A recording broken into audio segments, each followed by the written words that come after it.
And UCT's Center for Analytics and Behavioral Change has launched a project to combat COVID-19 fake news. Over the next 6 months, social media analytics will be used to track and counter the spread of fake news. Joining me now to unpack this is UCT's Gray Center for Values-Based Leadership. That's Professor Cameron Peter. Prof, good morning. Thank you for joining us. So I was looking through what it is that you are doing. It appears initially to be a fact-check kind of project, but then it isn't, because it's got values attached to it. So it's not only merely just, checking the factuality of claims of information that is shared in social media.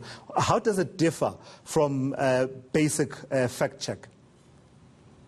Yeah, what we differ in is we don't just conduct analysis on what kind of fake news and misinformation or polarizing rhetoric may be emerging. We actually make efforts to act on it, which is to counter that information, as well as to get credible, reliable, rigorously determined information out to the public.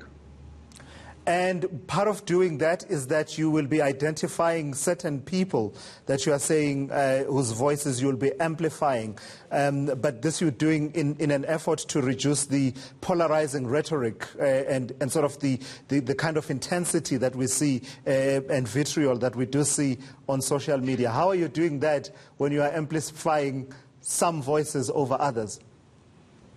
Well, we work with social media influencers who we identify as being people who have an interest in the conversations that are going on, in the narratives that are unfolding on social media.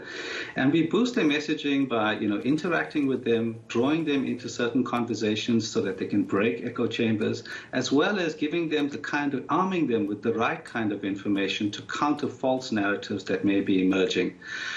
We also are working on a program to train people so that they can engage in sensitive conversations in a more strategic way and know how to get people to come from the poles to the middles. Our main concern at the moment is social cohesion.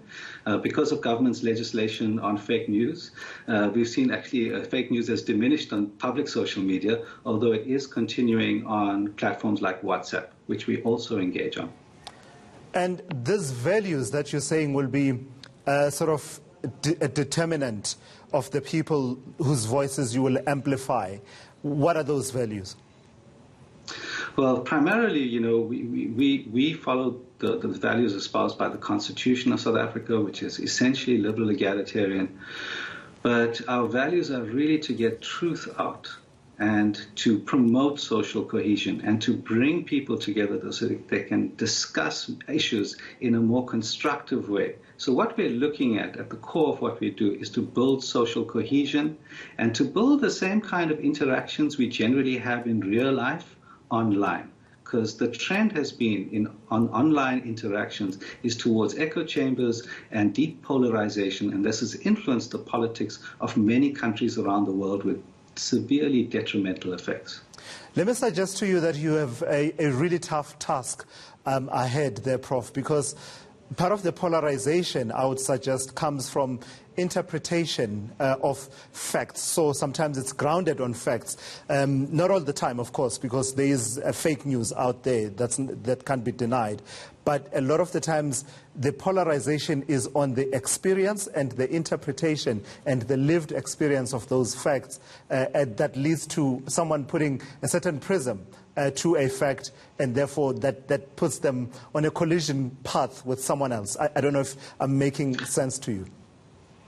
You make a lot of sense. In fact, it's not just fake news that's the main threat. It's actually the narrative manipulation, or what other people call disinformation campaigns.